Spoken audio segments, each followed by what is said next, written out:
From the first milestone to the next, women's health and wellness have always been at the heart of innovation. At Alpha Startups Accelerator INNO4HER, we're empowering startups to shape a better future for women. Whether you're building solutions for menstrual health, personalized healthcare, or beyond, this is your moment to innovate. Every woman's journey begins with the milestones of growing up, like menstrual health. We're looking for innovations that empower women at every age. With the right solutions, women can take control of their reproductive health, from fertility to contraception. Maternal health is essential. Innovative solutions can make the journey from preconception to postpartum safer and easier. As women transition through menopause, innovative solutions are key to maintaining quality of life and empowerment. From wearable tech to smart health devices, empowering women with technology is the future. Are you ready to transform the future of women's health and wellness? Apply for the Elite Ventures Alpha Startups Accelerator INNO4HER. Join the accelerator to gain access to mentoring sessions with industry experts to guide your growth, support to help you reach product market fit and successfully launch, digital credits to kickstart your startup, fundraising support, connecting you with a network of investors. Alpha Startups for Women! Apply now. Registration closes on February 6th. Good afternoon, everyone. My name is Lermin from 1337 Ventures. I think our webinar will be starting soon. So welcome again for today's webinar where we will be dive into the topic about women's health and also FemTech. So I think today, as you can see on the camera is on, we will have one powerful woman with us as a speaker. But before we go further into that, let me just quickly walk you through and introduce you about the program. So at 1337 Ventures, we have spent our past decade establishing ourselves as the pioneer in Malaysia startup acceleration space. And we do this through one of our flagship program, Alpha Startup program, which tailored for early stage startup.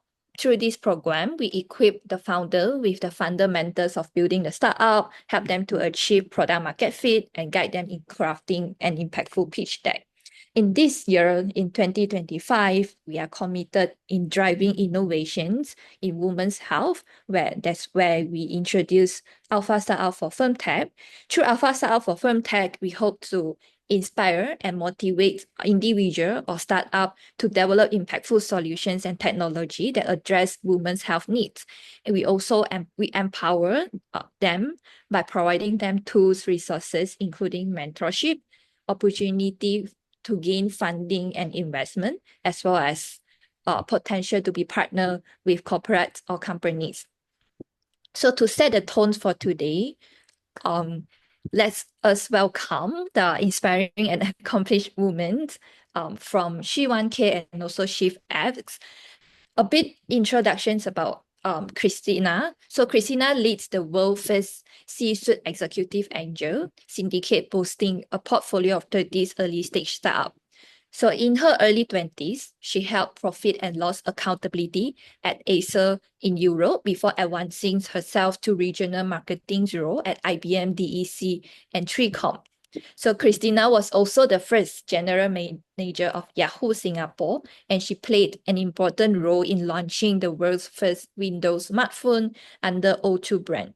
Today, she's the chief builder of She1K and Club chiefX, a thriving community for Fortune 500 executives with over 20 years of experience. Without further ado, let's welcome Christina, where she will be here to share with us the challenges and the innovations in FemTech. Yeah, so passing over to you, Christina. Thank you. Hello, everybody. It's always a little bit more intimidating when you're doing it online rather than in person. So I love all my sessions to be very interactive. So at any point in time, if you feel you want to ask a question or you want to interrupt something, do feel free to do that, okay?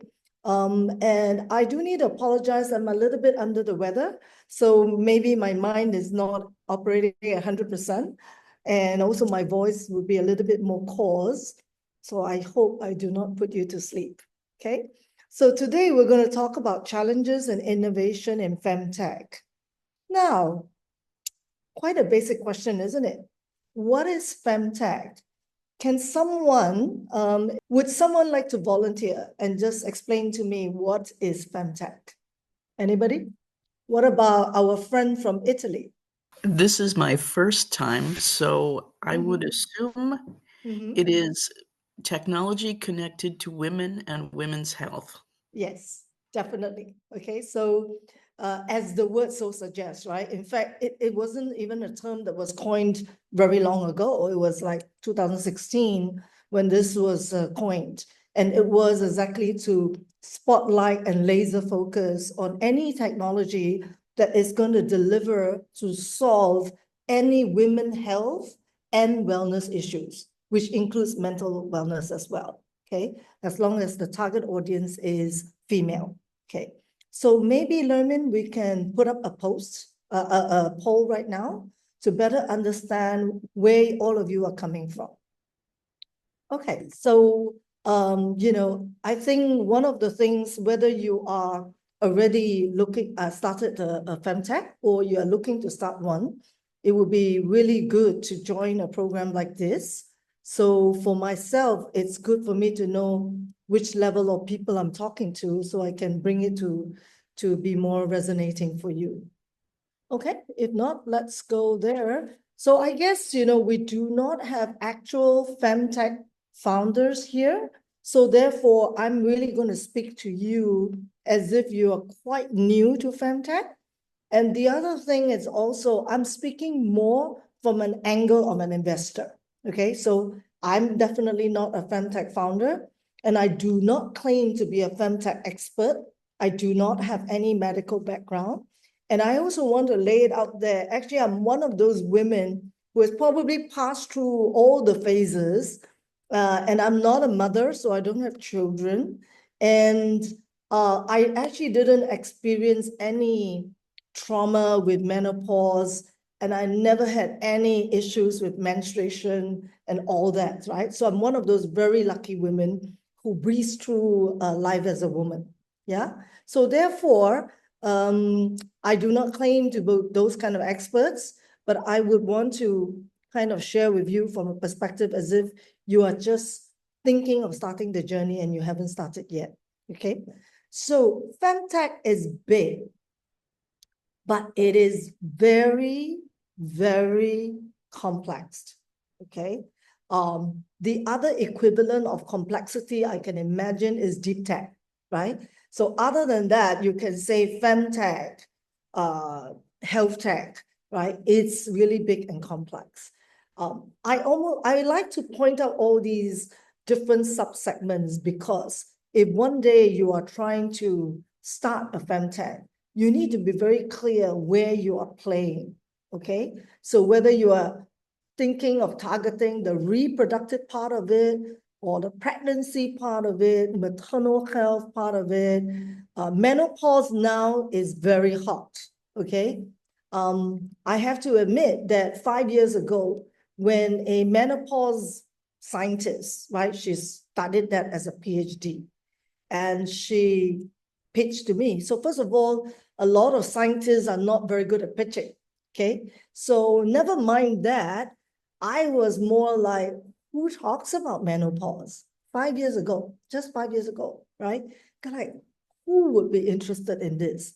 Which VC would even care about menopause? So therefore, sometimes it's also about timing, yeah? Right now, FemTech is definitely on the rise. And I think that's why 1337 is also giving it special attention. So menopause now is so hot that you need to be very mindful if it's also getting a little bit overcrowded. Okay. Sexual wellness is still taboo, but there are people that are, definitely looking into that. And this is because, it involves also the sexual organs. And so it's not just about having positive sexual life, but all the, parts of our body that's related to that. Sorry for the typo. It's chronic disease management. Because actually, if you look at the bottom one where I wrote breast health. Breast health is normally not even in one of these classifications.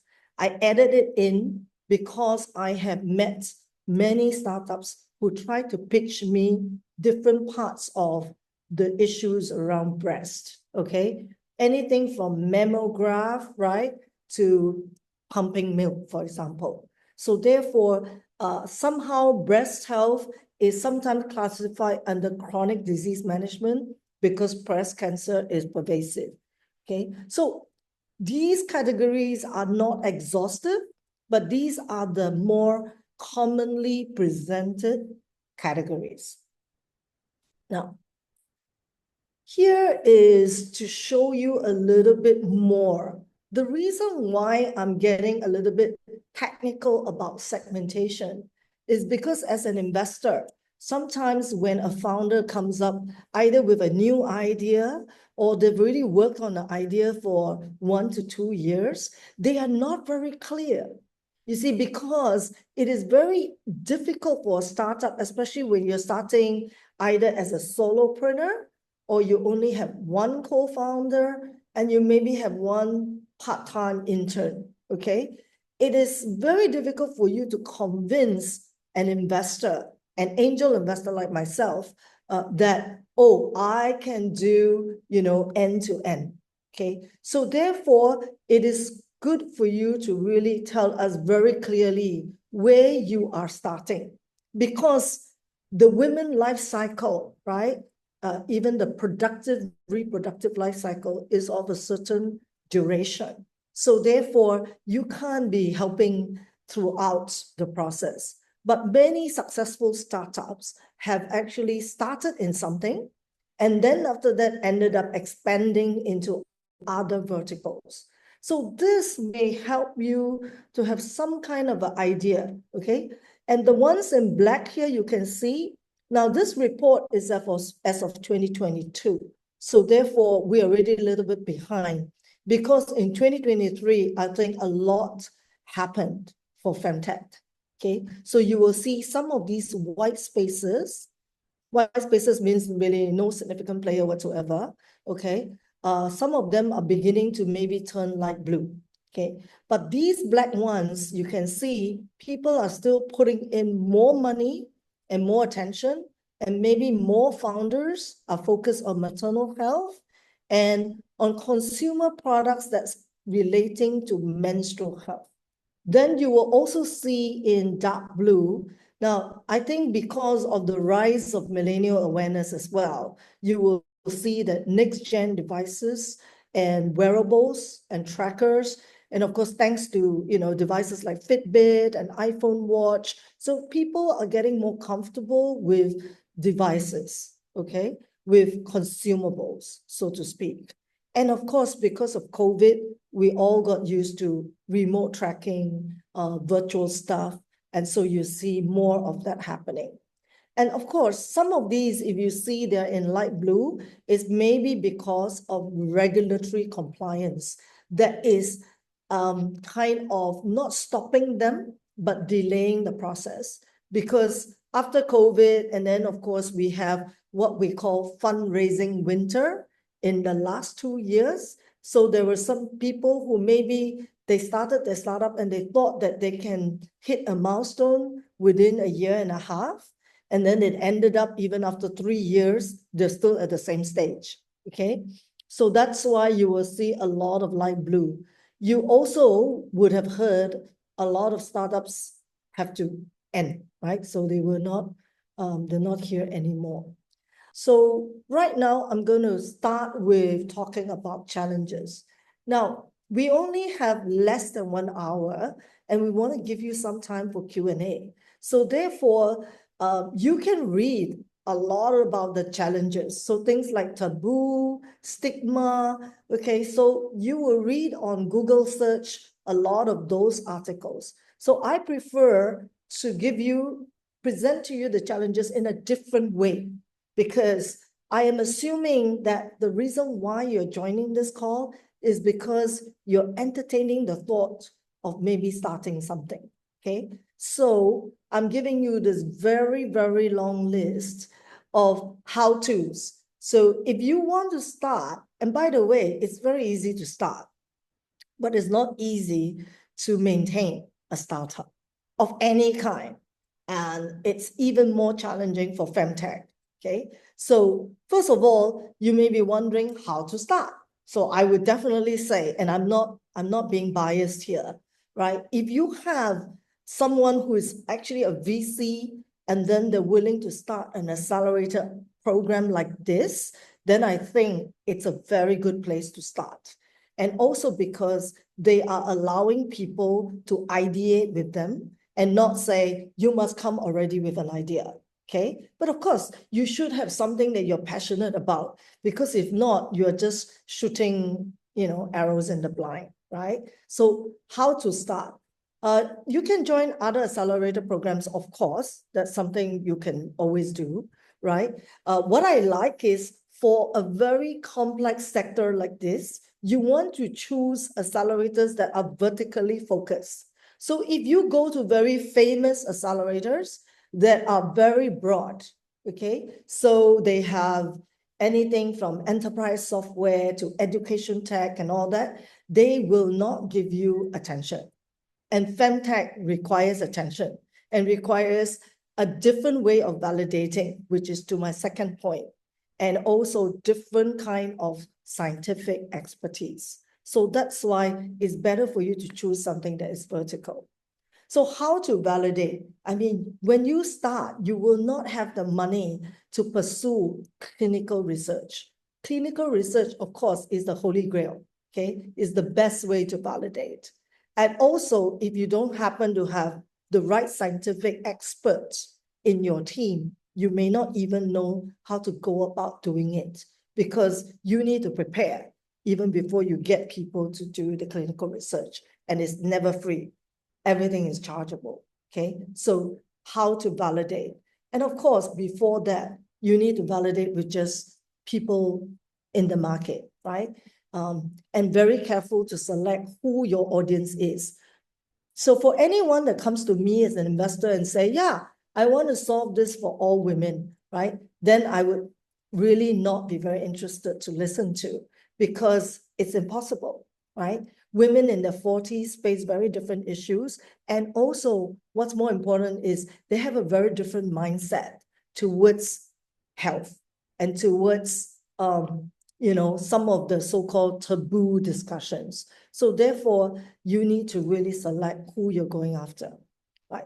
Then how to prove it, right? So how are you going to prove to people that I talked to 100 people and this is what they say, especially when you are first-time founder, okay? So these are things that you need to ask yourself, and you will probably also need to find that you may not have all the time and the resources, right? So how do you pace yourself to be able to validate, and then after that revalidate, and then after that kind of package it so in such a way that it is submissible as a proof, right? When I say proof, it doesn't mean that you are absolutely right, but at least you can say X% are going for this and Y% do not know about this, right? The other big challenge about FemTech is educating. I mean, your mother doesn't know everything, right? Your siblings do not know everything. Your teacher does not know everything. And your female boss does not know everything. So a lot of us, even myself, who've lived throughout, I mean, I'm 61 right now. I don't know anything about women's health. So you can imagine the kind of education, and even yourself as a founder, even within the field that you choose, you do not know everything about it, okay? So that's where you need to understand this is a long game, right? So will you have enough support to support you for the long game? How to find market fit, which actually is tied to the validate, because sometimes you start with thinking millennials, they're the easiest target because they are, digital savvy, because they are very prone to test devices, right? But you may be surprised that they may not be your best market fit. So how do you figure that out? And if you happen to have a scientist on your team, And if you happen to be wanting to do something even riskier, where you want to have a device FDA approved, now that's another learning game, right? So I have 2 startups that have FDA approval. But this is because one of the founders has a doctorate in respiratory, field. And then after that, he still need to hire experts because getting approvals is a different science altogether, a different process, and it needs dedicated attention. So these are things that probably will be covered in the accelerator program as well. Then how to attract talent, right? It's part of the credibility. So if you do not have someone scientific, even if you're dealing with mental health, right, which may be like, oh, I don't need a device, I don't need any FDA approval, okay, but you still need to show that you have some credentials, okay? So these are some of the challenges that you will find.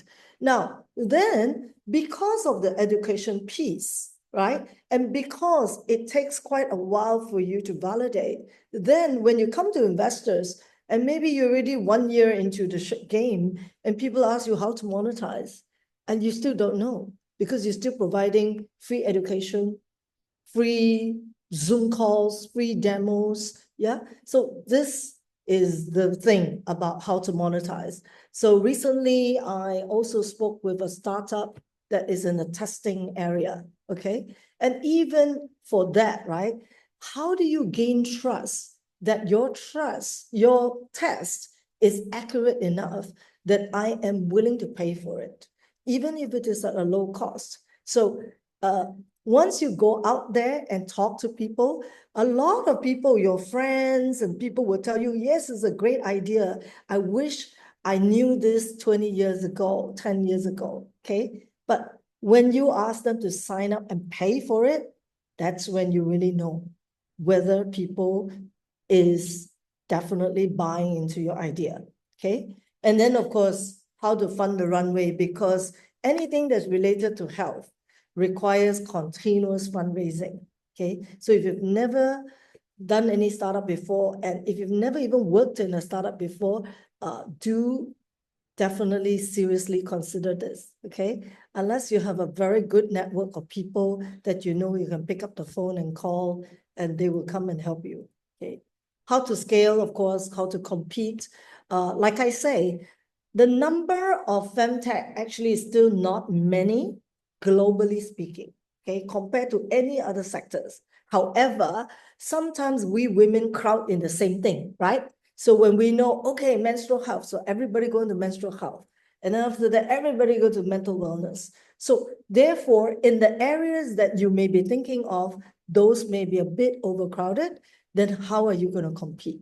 Okay, the last one actually is one of the most important. It's definitely not the least, because in health tech especially, if you're able to partner with pharmaceutical companies, if you're able to partner with a hospital that allows you to go and collect data or make observations or even co-create. So I invested in a startup that actually co-create program with the hospital. So that helps them in the validation, okay? That means there's a stamp of approval. This will help you in the education piece and the marketing a lot faster.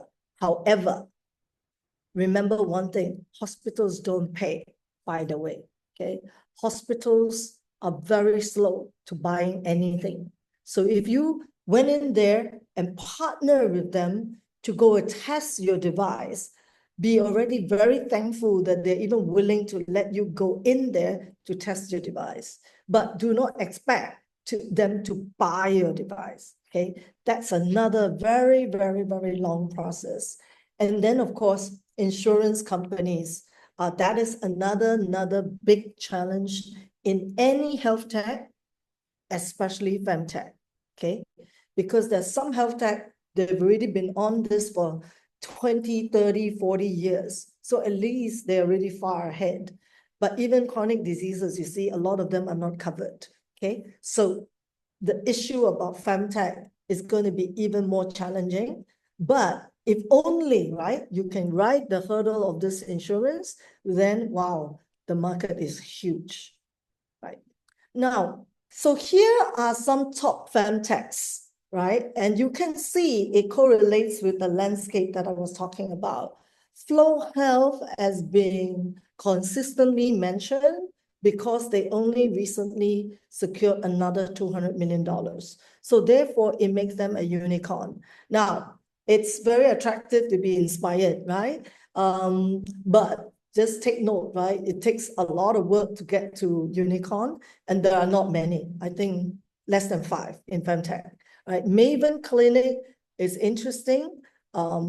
To be very honest, if you really go to their website and study what they do, the reason why that they can raise so much money is because they are not really a D2C model, right? So I don't know if you are familiar with these terminologies. D2C, direct to consumer, okay? Or B2C, business to consumer, versus B2B, business to business. So if you sell through a hospital, if you sell through clinics, then you are B2B, okay? Or if you sell through corporates. So for example, Maven Clinic, one of the customers are L'Oreal. So L'Oreal actually enable the employees to use their services. So I think this is one of the major reasons why they can have good traction and they can raise funding. Because imagine if they were just doing digital health clinic for women, it's pretty generic from the way it sounds, even though they say they cover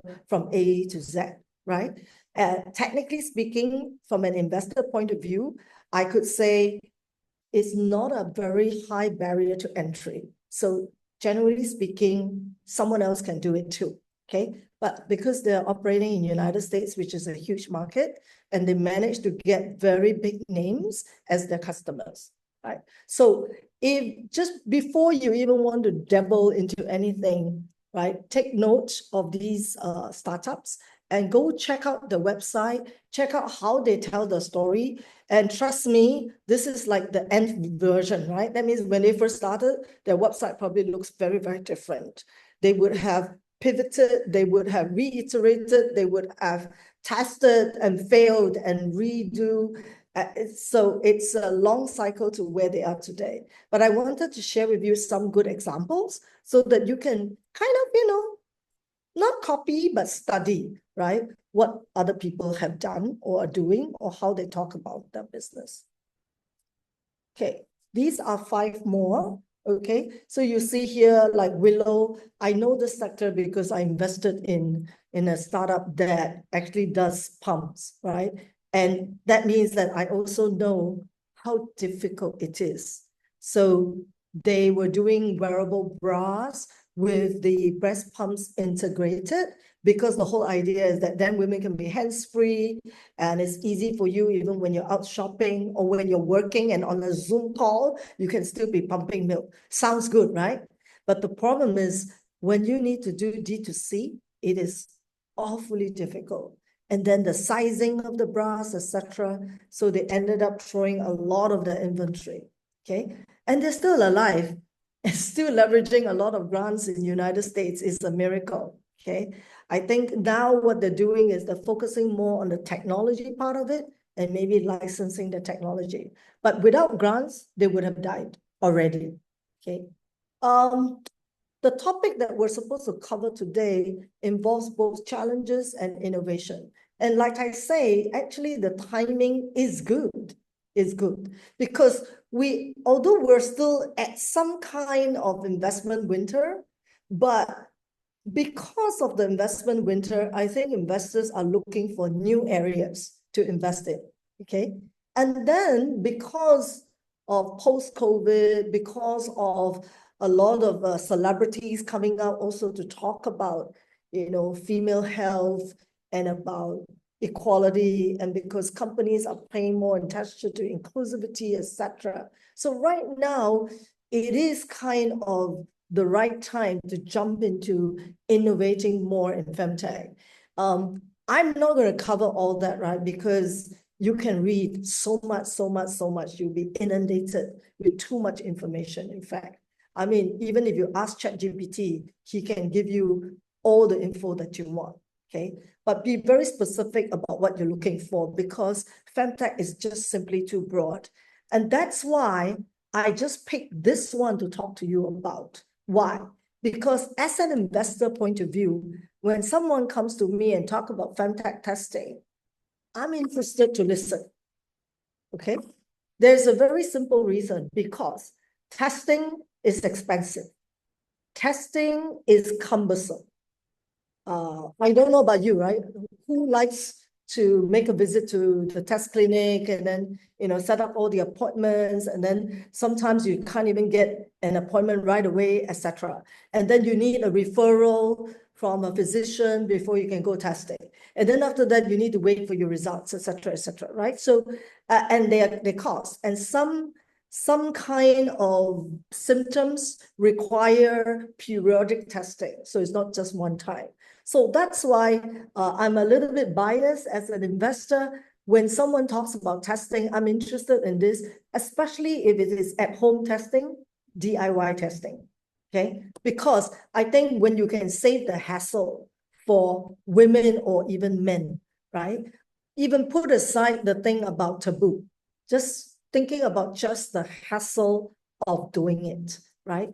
And because now we're so ripe with AI, although we should not over rely on AI, because first of all, if all of you have read about women's data is very late in AI, right? It's only from 1993 that women's health data is even considered to be included. So we starting from very low base, which also sometimes is a challenge for startups, because you need data fast enough for you to validate, and you can't collect fast enough yourself, and then you don't have public data to access to marry the two. So this is also one of the major challenges, right? But if with some reason you manage to crack the code, then you're able to do personalization. And so that's why testing is very attractive to me, right? And then once you've tested, then it makes sense to bring the people what we call patient journey, right? To on a digital platform, so that people then can say, oh, okay, now I have something tangible to discuss with someone online. And that someone is not just relying on my verbal description or, on my face, which is filtered by the screen, right? So I think, that's why these are all quite attractive to me. Plus, it really helps you in early preventive care. And of course, it means that if we're able to, scale enough, then this becomes an affordable solution also for people who are of lower income and in remote locations, right? So you see, so this is just one of the innovations I pick out, but it gets very complicated, by the way. After that, when someone tells me I do saliva testing, then I go like, okay, what's the difference between saliva testing and blood testing? And then what about other devices that give me other biomarkers that's going to give me some other results, you see? So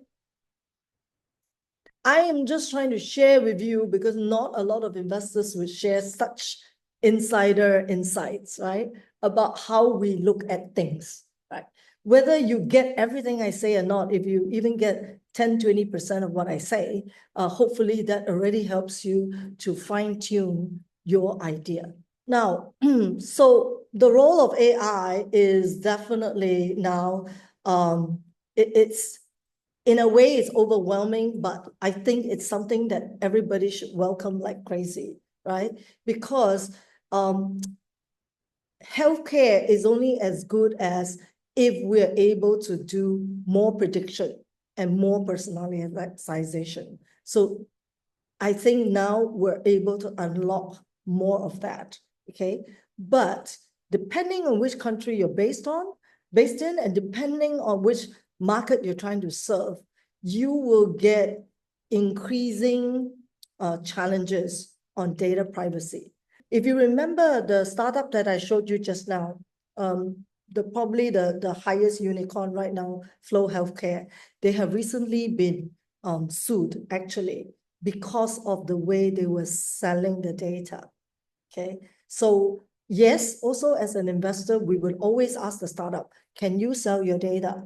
Okay, because sometimes it's faster for you to monetize, to sell the data than to find one by one customer. Okay, but when you want to do that, you better make sure you check the legality of it, whether you are well protected for it, and what's the best way to do it, right? And cybersecurity and everything. So this is the plus and the minus, right? So I'm not here to just sing praises of AI.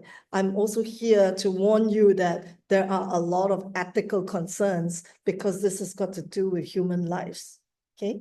So should I make another stop for anyone to have questions? Okay, if not, I'm still going to make some people talk, okay? Before I continue with my slides. Does anybody have some kind of an idea that they've been entertaining, right? It doesn't matter even if it's a friend's idea or if it's somebody that you know that is probably qualified to start a startup and you want to partner with them, right? Is there anybody who has an inkling of an idea to share about a FemTech idea that they may be interested to pursue, alone or with someone else? Would you like to share something? Like, what is your interest in FemTech? I will speak. I don't have a specific idea yet. Mm-hmm. So I'm here more so to hear all those insights that you have provided and then kind of go from there. Okay. But my interest is in more in the sexual health part and Okay. making sexual health for females more not such a taboo, and also the information that is out there, it's not really up to date. So Mm-hmm. Mm-hmm. I think this is the direction that I want to go in, but do not have anything specific yet. But let's explore, right? When you talk about sexual health, Yeah. do you have like a little bit of idea as to, you know, what specifically would you even do to kind of test the idea or tease it out, or what exactly do you think you want to solve? Is it just to get people to talk about it, or is it to people to, you know, share a specific sexual problem, or is it like to have healthier sex? What, how would you describe your problem? Yeah, that's a great question. I think my reasoning comes from my own personal the issues that I've had, which are related to HPV. Okay. And I think I didn't even know that this is something that, you know, females can have, and it can have a very huge impact on your health, which could lead to cancer. So the first stages of getting tested and having to go back and getting those calls, a lot of those things could have been prevented. And that's why I think what you also mentioned, that preventative care and like predictions that we can do will be the future, or that's when the healthcare is good for us. So as my knowledge was not sufficient and I was late with the diagnosis, I already reached the second level where you have certain symptoms that are not obviously pleasant. So getting rid of those symptoms, or like those, yeah, I guess symptoms, it was very, I think, embarrassing going to the healthcare provider. Back then I was living in the Netherlands, and there to go to a gynecologist, you cannot even go without having a referral or anything that is like super serious that you're going to, let's say, die. So getting relief to your symptoms was so embarrassing and so difficult. And now living in another country where I have continuously the same problem, I see that there is such a discrepancy between the care that is being provided to relieve those symptoms. So whereas in one country I'm being told to do one thing, and then now this country it's completely other thing. And I think there is a way to make it more simple and less invasive and just, yeah, more pleasant to deal with such a thing, because it's a so common issue that females are facing at the end of the day. Thank you so much for sharing. I mean, you know, I know we're in a room of strangers, so for you to be sharing with us something so personal, I really, really appreciate. And so if you don't mind, I want to just drill just a little bit more, right? So are we saying that you first experience one symptom and then more symptoms appear. Exactly. Yeah. Okay. So are you also saying that when the first symptom appeared, you did not know what it was? Exactly. Okay. I didn't even know to go and ask anything about this. Okay. Do you know, now that you look back, right, whether that first symptom could have been tested in any way? Do you know? Without telling me what the symptom is. You don't need to tell me what the symptom is, but do you know if that is now that we've already advanced a couple of years, is that something that is testable? I think it's preventable. I mean, in a sense that if you get vaccinated, these are all the things that you could avoid. So I think what the symptoms that I have right now, this is, already past the testing phase. Like, then this is related to, like, you get the first diagnosis, you're like kind of on the first level of HPV. And then when you don't get checked, or, I think this could have been the part where you are like, okay, you need to come back, and these are the symptoms that you might have, and then you're aware. Whereas like you Yes. get those symptoms and then you're like, oh my God, what is happening to me? Right. No, so the reason why I'm asking it the way that I was asking is because if you go back in time, right? Because now you're trying to solve the problem, not just for yourself, but for other people, right? So if you were to go back in time, because I'm trying to think, if you were to start something, where will you start?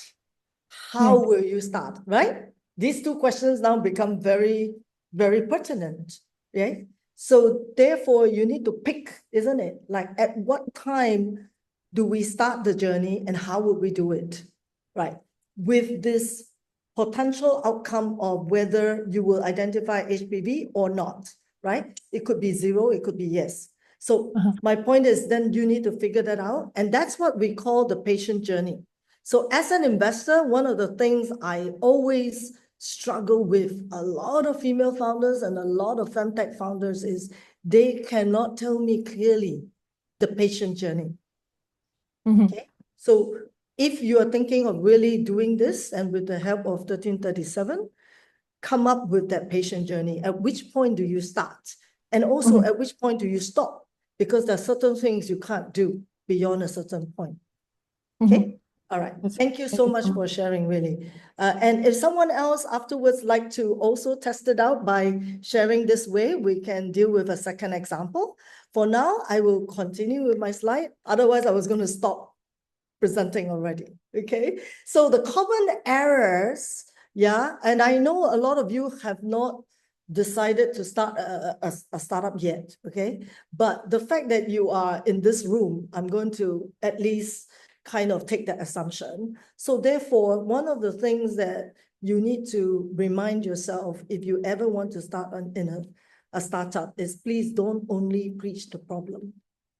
You have to come up with the solution. But angel investors like ourselves, we can accept that you don't know everything and you don't have the whole solution. But you must have enough of a solution that is able to test with a very finite, specific audience, and not say, I tested with somebody in this group and then somebody in that group and somebody in that group. Is very disorganized. And then for us, it's like garbage in, garbage out. Okay. And check on your competition. So for example, it's very easy for you to check if there are other startups that are doing this. Okay. It should not stop you. It just should help you understand why they do it this way and not that way. What is it that they're seeing because they're there earlier than you? Okay. And the other thing about getting stuck on community. So I love community. I built so many communities. Okay. But when it comes to doing business, okay, you can't be doing free community all the time. Just like the startup that I invested in, the breast pump startup, right? So they kept doing free communities on how to pump and what about breast milk, okay? Where's the conversion? Okay, and if you have such a great community and nobody is buying anything from you, it is a telltale sign, isn't it? Okay, so things like that. Don't be that ostrich that keeps the head in the sand and forget to look up once in a while and ask yourself these powerful questions. Okay, now every risk actually correlates to reward. Okay, so FDA may be very difficult. And a lot of startups like to say, oh, we don't need FDA approval because we're class 2, you know. But the problem is, sometimes when you say that, it also means that there is no real validation. There is no benchmark. Then why would an investor have that faith in you unless you are a super duper founder and unless you have clinical experience, okay? But then once you have clinical experience, of course, we will challenge about your business acumen, right? That's another story. But business acumen can still be trained, okay? So sometimes you don't choose only the easy way, right? You may want to choose the more difficult way, but it is a way that reduces the barriers to entry, okay? Now, another thing you will commonly find in FemTech or any health tech, physician dependency, because you are nobody. You are early stage startup.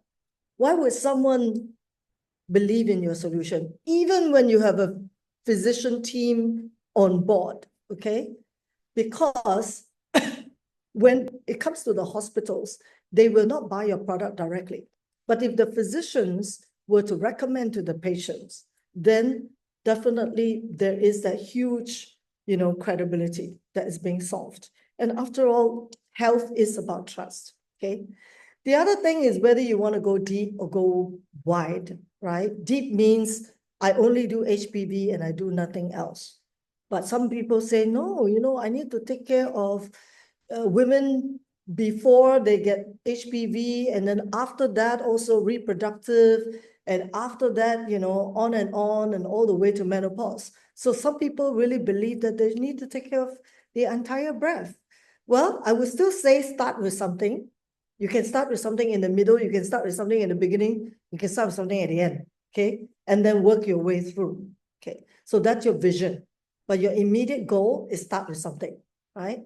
Market sizing. A lot of investors like to hear market size. For me, I don't believe in the billions of dollars, the millions of dollars, I don't. What I do believe in is, if you tell me you're testing in Singapore, I can tell you the population is very small. And it is quite a sophisticated population. It is quite a, you know, everything is very well organized population. So for me, it is not a good test. It's easy to test, doesn't mean it's a good test. But if you say, oh, you're doing it in Malaysia, you're doing it in Australia, right? And I'm actually quite surprised to also hear that even in Europe, right, you have all these stigma and taboos. So, right, you may not even want to try, you also don't want to try too big like Indonesia if language is not your advantage, right? So think about all these things when you're going to start. Don't be too obsessed about market size yet. Somebody asked a question. Let me see. Do you think it's harder to launch a FemTech in Southeast Asia or in Asia because the topic of women's health still seems to be somewhat taboo? All right, so let me finish this slide and then I will answer that question, right? The other thing is do not stop pitching, right? Talk to people about this problem. Maybe you don't need to say that you have it, but you can talk to people about this problem. You can ask people, right? How did you manage your blah, blah, blah, you know, when you were at this age? Did you suffer any of these kind of symptoms like that, right? And what did you do about it? Who did you go to, right? That gives you an idea of how people do things. Actually, the whole idea about startup is always disrupting status quo, right? So it's like we used to walk to wet markets, then we walk to aircon supermarkets, and then now we shop online. COVID or not COVID, it's just troublesome to be carrying so many things, especially if you don't drive, right? So it's about sometimes solving simple things as well.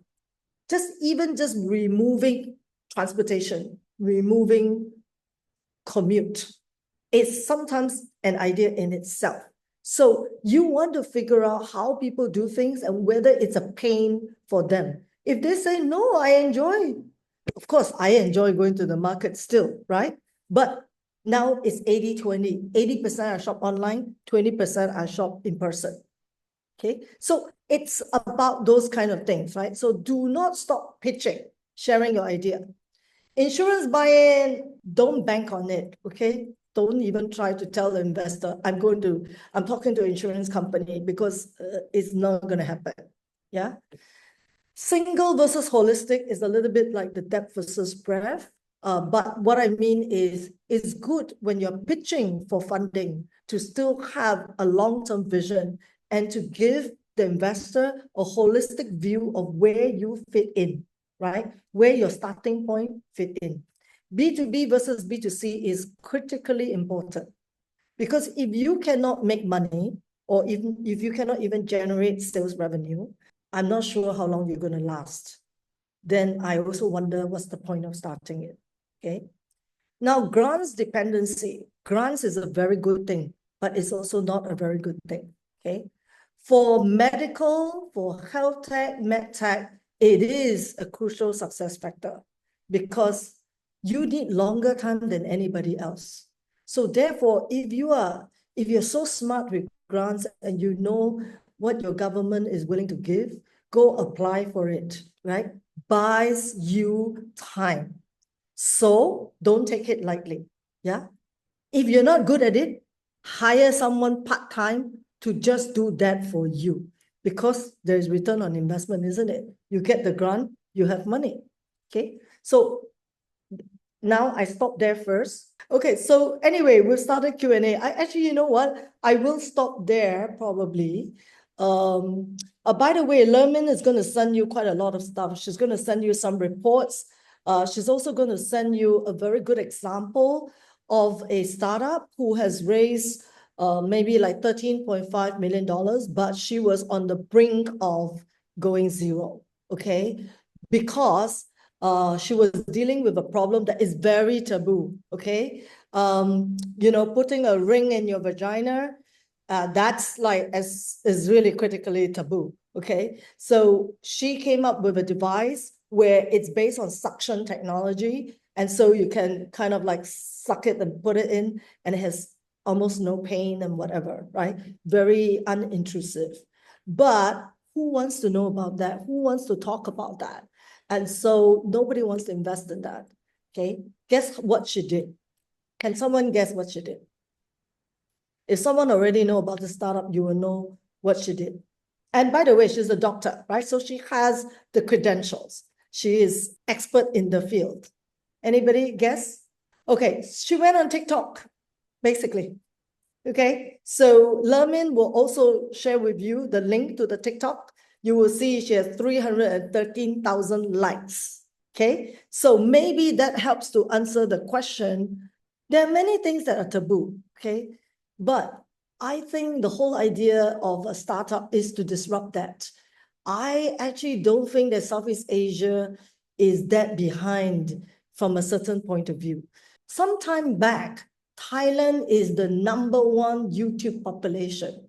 I don't know whether it still is, okay? And if you look at a lot of things that is like skincare, okay? The revolution actually comes from Asia. There are things that Asia actually takes a lead, right? And there are things that China people do that you would never imagine. Like now they have specific areas in a department store which they call warehouse storage for men. So the men go there and kill time while the women shop in department store. So, and then this startup that I just shared with you, and now we have TikTok. Thank God TikTok is not banned in our region, right? So I think there's always creative ways. Do not be overly concerned about taboo, whatever it is. What's important more is start with markets you are familiar with, okay? Where you understand the culture, even if it is not 100% conducive, but at least you know why and how it's not conducive, and you get creative about it, okay?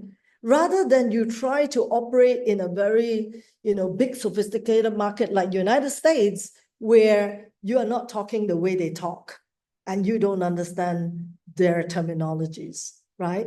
Or you don't understand how they resonate with things and what kind of TikTok videos they like even, you don't know. So therefore, I wouldn't shy away from that. And that's the whole idea about FemTech, is to shake this, right? So be bold.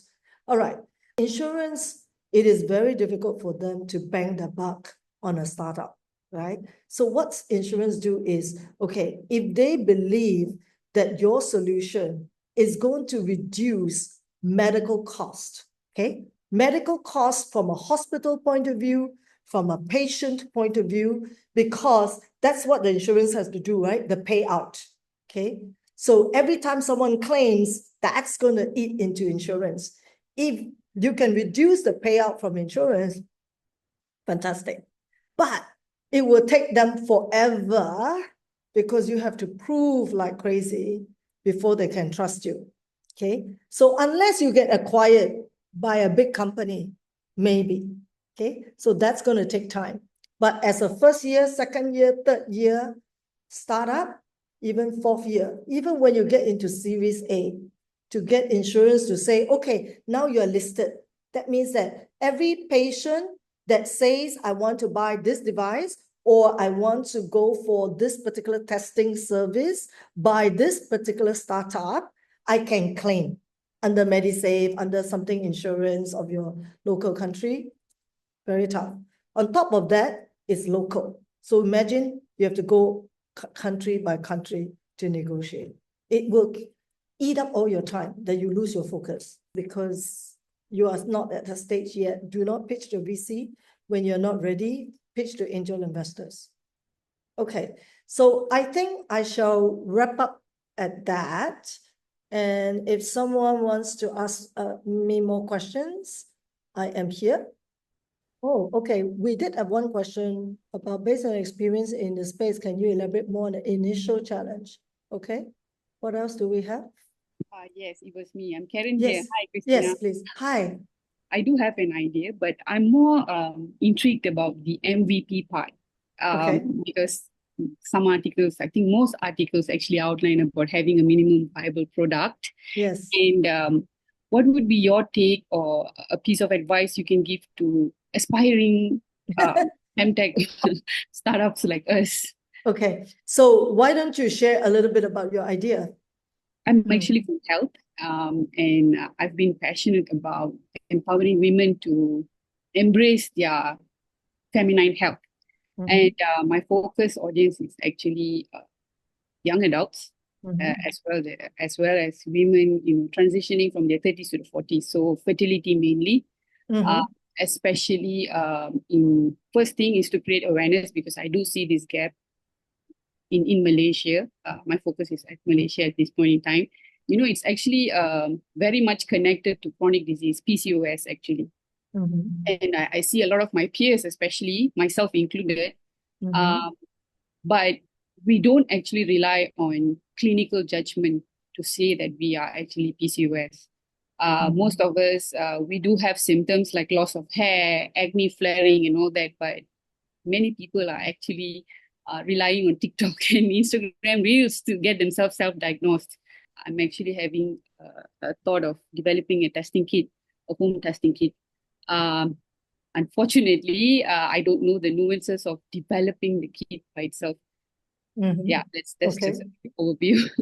When you say you are developing a testing kit, what medium would we be talking about? Would you be using blood, saliva? What? Well, how do you test for this? I prefer blood because in my clinical experience, blood has more accuracy as opposed to saliva, as well as stability.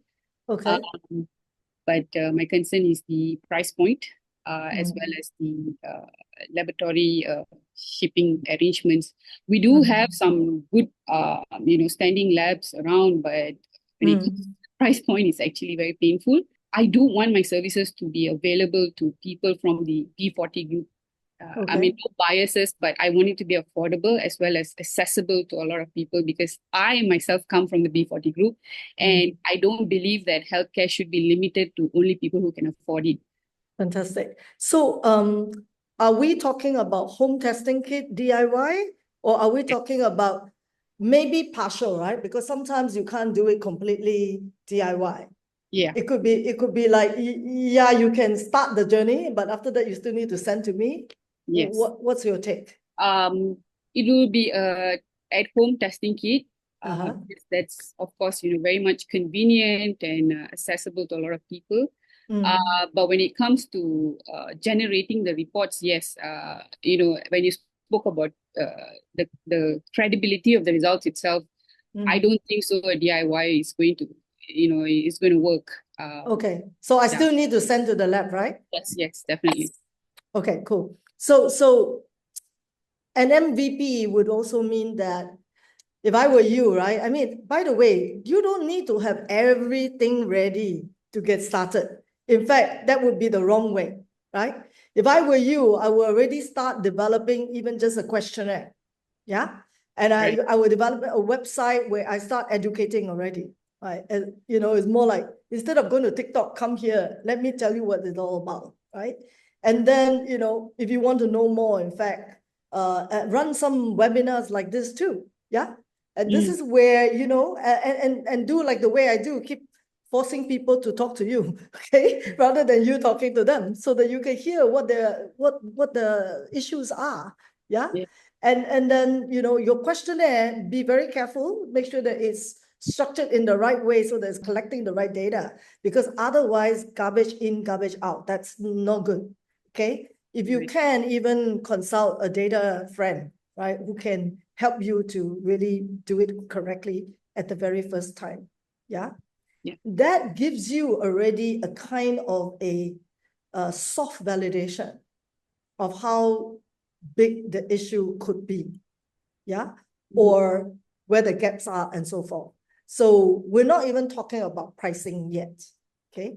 Then in parallel, of course, you need to start looking for the resources of, because maybe you have only a certain kind of expertise, but you may not have a certain kind of expertise to complete the testing kit, right? So where do you find that person and have that conversation, whether the person is willing to join your team, even if it's part-time. So that way, at least on paper, you have a team, which is important. It's also part of the MVP. Then, of course, this is a bit tricky to say whether you can already start talking to angel investors, even when your kit is not ready, okay? Technically speaking, you can. If you have white papers or things like that, where you can prove that what you can do, or give some kind of an idea of how this testing kit will be developed. On top of that, remember what I keep saying, patient journey.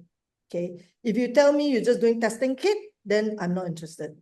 Okay. But if you tell me this is what happens, after this, this happens, after this happens, right? And then where can you find the lab that's going to be able to support your cost structure?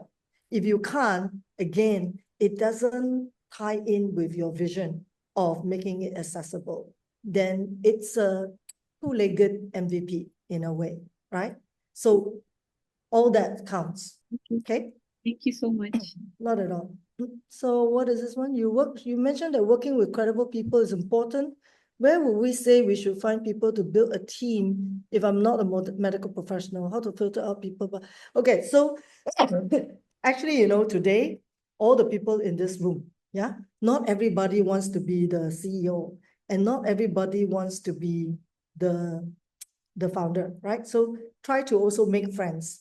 The other thing is attend startup events, okay?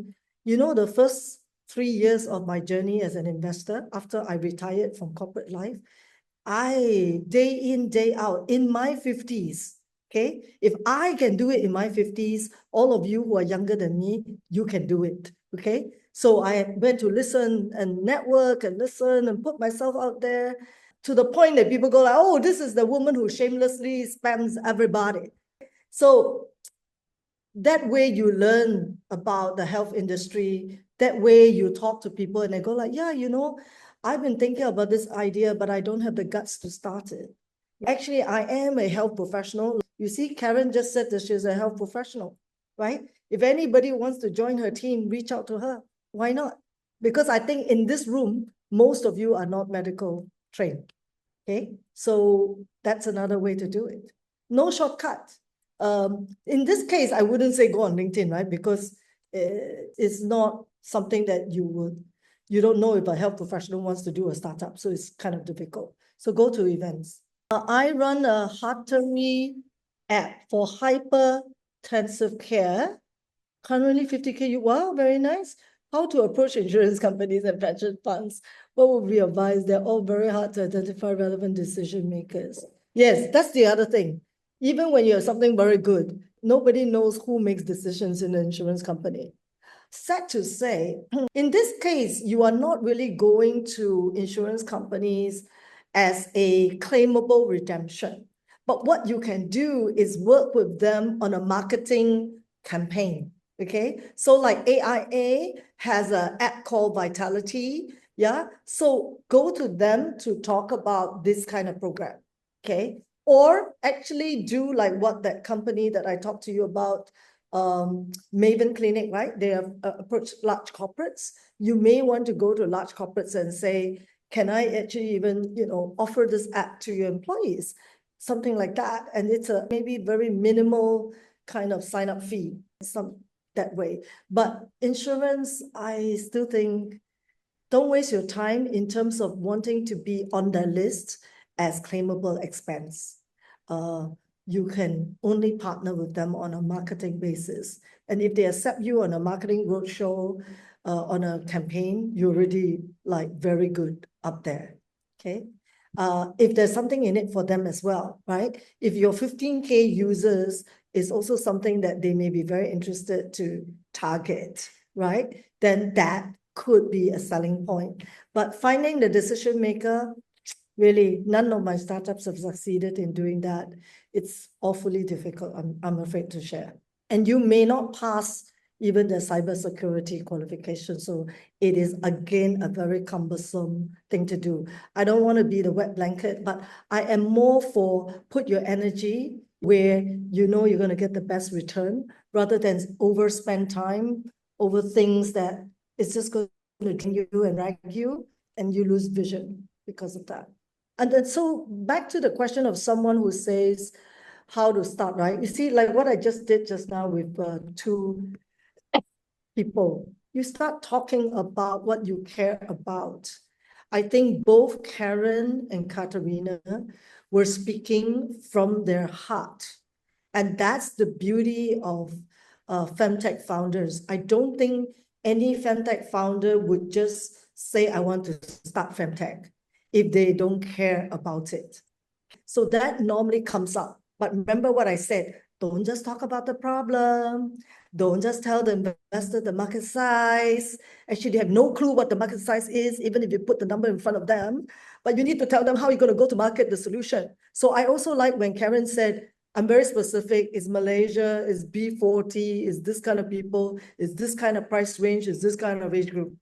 Okay, I would probably say tighten the age group even more, right? And then be very clear. I am trying to do a home test kit, not just a test kit, right? Be very specific about what you do and just tell it to more people and more people and more people and hear what people are saying. The other thing is do quite a lot of research. Remember, don't underestimate the competition, okay? So what you thought of, someone else has thought about it 10 times already. Okay, same for your side on Katerina. You two need to look at what other people are already doing. No problem sometimes to go neck to neck because they may be in United States and you are in Holland, okay? Or someone is in Europe and you are in Malaysia. But at least don't make the same mistakes, right? Learn from someone else and accelerate your path. All right, so with that, I think I better not drag everybody else. I hope you have enjoyed the session. Do share your feedback with Lermin.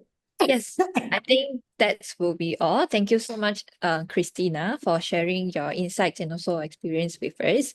I think just building on the insights and also the landscape that Christina shared at the beginning. So we are here to also acknowledge that we are actively recruiting startup who works in these 6 key areas for Alpha Star for FemTech. So for those who are we can see from the attendees here today, we have 1 or 2 potential applicants, right? So if you are interested to apply for our program, please visit us at our website. So we'll drop the website link here also in the chat. So yeah, and or else you can scan the QR code here. So with that, I think that will be all. Thank you again, Christina. And then those who wish to connect with each other, it's time to share your contacts. Yep, I think that will be all. I think before we close, just a quick a reminder and also announcement. We also have Christina's webinar is our first one to kickstart. I think we also have a few lines up covering each key areas that we are targeting, and also sharings about how each different life issues of a woman just on this Friday. So thank you everyone and have a good evening. Thank you. Bye-bye.